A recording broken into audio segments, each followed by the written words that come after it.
اس کی زبان سے کروڑوں لوگوں کو فائدہ پہنچے، وہ خوشی ہوتا ہے۔ اس کے مشورے سے، اس کے فکر سے، اس کی رائے سے، اس کے عمل سے خیر کی راہیں کھلیں، خیر کی چابی بنے، وہ خوشی ہوتا ہے، تنگ نہیں آتا۔ اس لیے تو عائشہ رضی اللہ تعالی عنہ فرماتی تھی، لوگوں اللہ کے رسول نے اتنا دعوت کا کام کیا، بیٹھ کے نماز پڑھتے، نوافل کم، حین حطمهم الناس، جب لوگوں نے توڑ پھوڑ دیا تھا۔ اللہ کے رسول ہر ایک کی خیر خواہی کرنے کے لیے ہر وقت تیار ہے۔ کام کر رہے ہیں ہم، دو چار کلمے بول کے کہتے ہیں بڑا کام کر لیا، نہیں، میں اور آپ بھولے ہوئے ہیں ہم نے کیا کیا۔ عشق قدمنا الاسلام، کیا کیا ہم نے اسلام کے لیے؟ اللہ کرنے کی توفیق عطا فرمائے۔ چھٹی اور آخری سے جو آج کی مجلس میں بیان کرنا چاہتا ہوں، الصابر علی الاذى۔ اگر کوئی بہادر آدمی ہو، یہ آئینہ اس کو پکڑ کے زمین پہ مارے، ٹوٹے گا کہ نہیں؟ بولے، ٹوٹے ہوئے آئینے کو اٹھا کے بھی سامنے لاؤ تو چہرہ دکھائے گا کہ نہیں؟ کہے گا تم نے میری کام توڑ دی، تم نے میرا کچھ نہیں چھوڑا، میں نہیں آپ کو چہرہ دکھاؤں گا، کہے گا؟ یہ ٹوٹا ہوا آئینہ بھی چہرہ دکھاتا ہے۔ مومن بھی مومن کا آئینہ ہے کہ گالی دے، کوئی تانا دے، کوئی تہمت لگائے، کوئی بہتان لگائے، کوئی ٹانگیں توڑ دے، کوئی سر پھوڑ دے، کہتا میں نے اپنی خیر خواہی نہیں چھوڑی۔ عقل مند جو ہوتا ہے ایسے ٹوٹے ہوئے آئینے کو پھر کیا کرتا ہے؟ اوپر سے جوتی کی ایڑی لگاتا ہے کہ اس کو جوڑتا ہے، بولیں، اس کو پکڑ کے جوڑتا ہے۔ اور پتہ ہے 6 صفات کس آئینے میں ہوتی ہے؟ جس میں 2 شرطیں ہیں۔ کتنی؟ آپ کو پتا ہے کہ جب آئینہ ایک طرف سے رنگ کیا ہو، صاف ستھرا ہو تو پھر چہرہ نظر آتا ہے، اگر اس میں زنگ لگا ہو تو انسان اپنی شکل دیکھ کے ڈر جاتا ہے کہ میں کس کو دیکھ بیٹھا ہوں۔ ایسے ہی ہوتا ہے جب تک سینہ انسان کا صاف نہ ہو، بغض سے، حسد سے، تعصب سے، انتقام سے، یہ صلاحیت پیدا نہیں۔ ایک سے اور دوسرا، آپ نے دیکھا ہوگا آئینہ، دیکھا ہوگا ایک طرف سے رنگ کیا ہوتا ہے اور اگر رنگ اتار دے تو آر پار نظر آتا ہے، ایسا ہی ہے۔ جب تک مومن کا سینہ صاف نہ ہو، رنگ نہ چڑھا ہو اس پہ، کس کا رنگ؟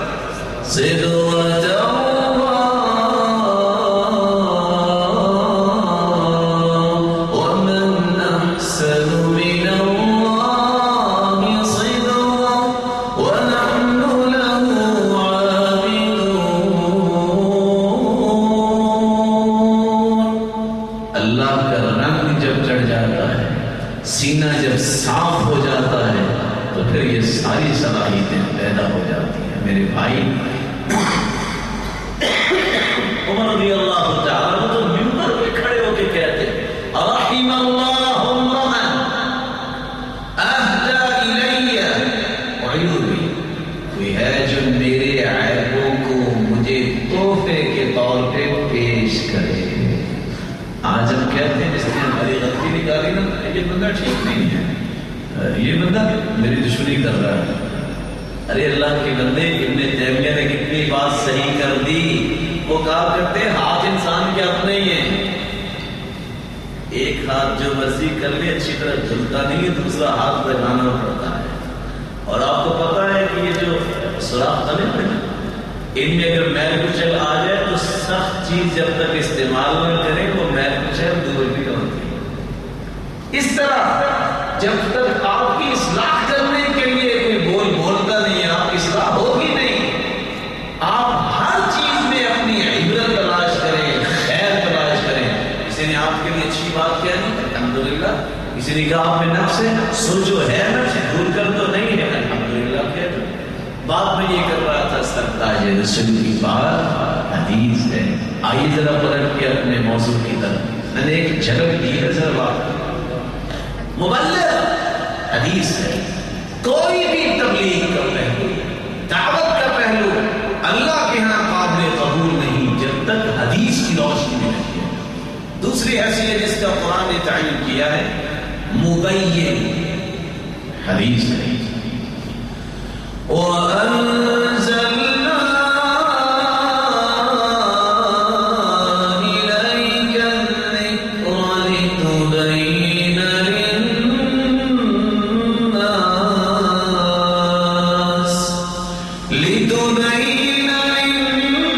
لِلنَّاسِ مَا نُزِّلَ إِلَيْهِمْ وَلَعَلَّهُمْ يَتَفَكَّرُونَ.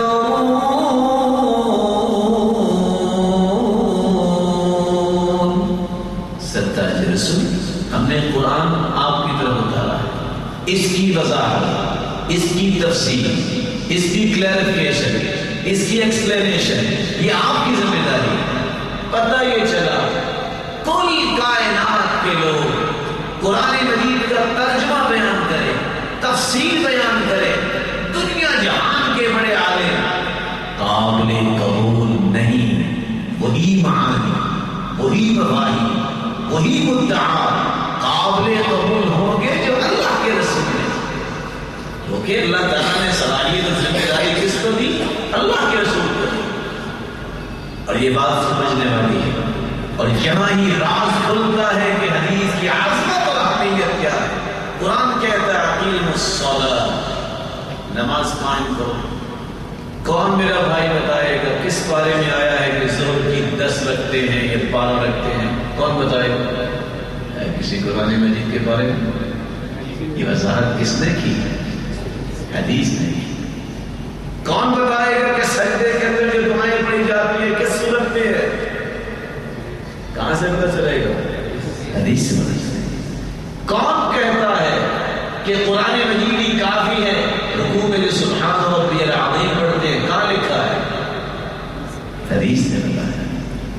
کون کہتا ہے کہ قرآن ہی کافی ہے؟ تحیات کی جتنی دعائیں پڑھتے ہیں ہم تشہد میں بیٹھ کر کہاں لکھی ہیں؟ حدیث. یہ نماز کی رکعات کہاں لکھی ہیں؟ حدیث. تورک، بیٹھنا دو سجدوں کے درمیان، الغرض ایک ایک پہلو نماز کا اگر انسان سمجھ سکتا ہے تو حدیث کے ذریعے سمجھ سکتا ہے. اگر حدیث نہ ہو تو اسلام کا یہ بہت بڑا حکم نماز کی کوئی حقیقت سمجھ نہیں سکتا. سمجھ سکتا ہے؟ قرآن کہتا ہے آتوا الزکاۃ، زکات دو. کس صورت میں آیا ہے کہ 7.5 تولے سونا ہو تو زکات ہوگی؟ وحال علیہ الحول، اور 1 سال بھی گزر جائے. کہاں لکھا ہے؟ حدیث میں لکھا. کون بتائے گا کہ کتنے اونٹ ہو تو زکات ہوگی، کتنی گائے ہو تو زکات ہوگی، کتنی بکریاں ہو تو زکات ہوگی؟ قرآن مجید میں کہاں لکھا ہے؟ یہ حدیث بتاتی ہے. پراپرٹی ہو، مال ہو، الخارج من الارض، زمین کے اندر جو خزانے نکلتے ہیں ان پہ زکات ہے یا خمس ہے، یہ کہاں لکھا ہے؟ حدیث بتائی. حدیث نہیں تو زکات کسی مسئلے کی سمجھ ہی نہیں آ سکتی.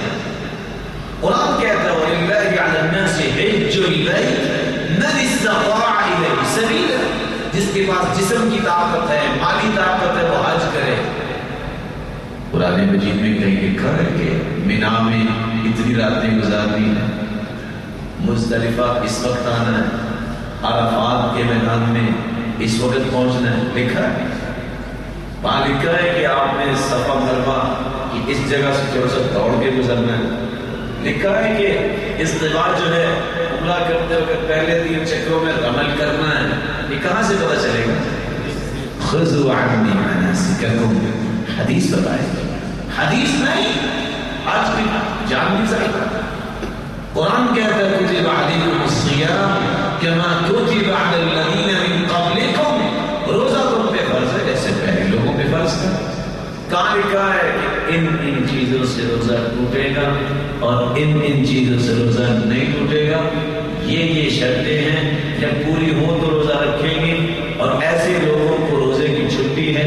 قرآن مجید میں لکھا ہے. یہ ساری تفصیلات کون بتاتی؟ حدیث بتاتی. تو پھر قرآن نے سچ کہا وَأَنزَلْنَا إِلَيْكَ الذِّكْرَ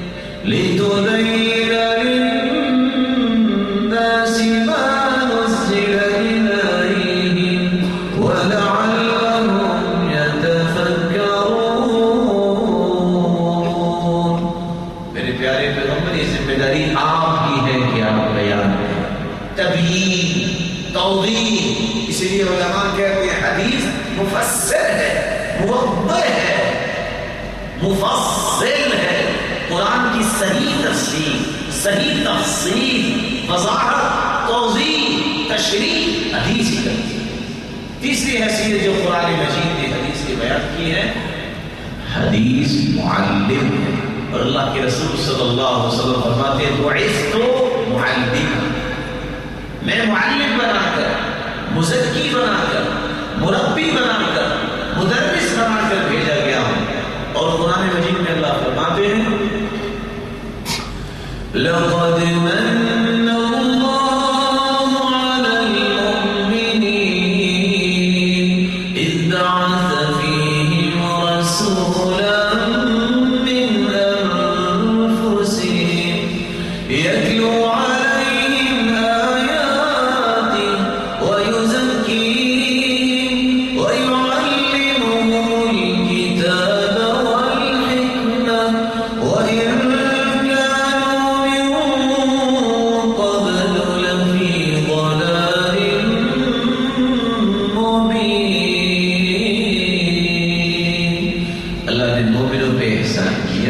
ویزکیہم فرمایا جو لوگوں کو قرآن پڑھ کے بھی سناتی ہے، ان کا تزکیہ اور تربیت بھی فرماتی ہے، تعلیم بھی دیتی ہے۔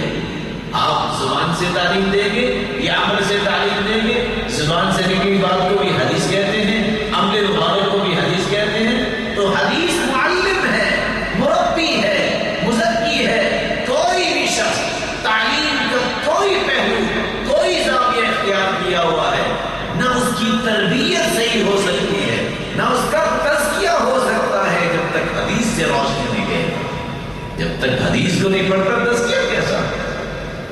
اس لیے امام اوزاعی رحمۃ اللہ علیہ نے سچ کہا تھا، فرماتے ایوب السختیانی کہا کرتے تھے اذا حدثت الرجل بالسنہ، جب تم کسی کو حدیث سناؤ اور وہ یہ کہے دعنا من هذا، میں بھی حدیث سنتا، حدثنا بالقرآن، بس ہمیں قرآن سناؤ، فعلم، یقین کر لو انه ضال مضل، یہ گمراہ بھی ہے اور گمراہ کرنے والا ہے۔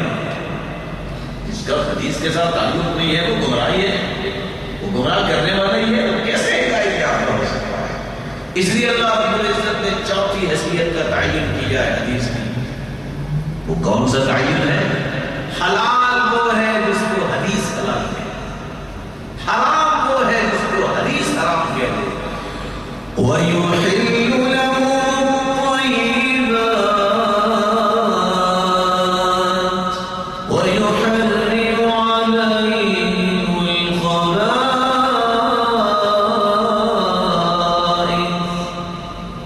حلال وہ ہے جو اللہ کے رسول کہتے ہیں۔ پوری کائنات جو فتویٰ آ جائے یہ حرام ہے، اللہ کے رسول کہتے ہیں حلال ہے تو حلال ہی ہے۔ اللہ کے رسول کی زبان سے نکلی بات حدیث ہے، حدیث جس کو حلال کہے گی وہ حلال ہے، حدیث جس کو حرام کہے گی وہ چیز حرام ہے۔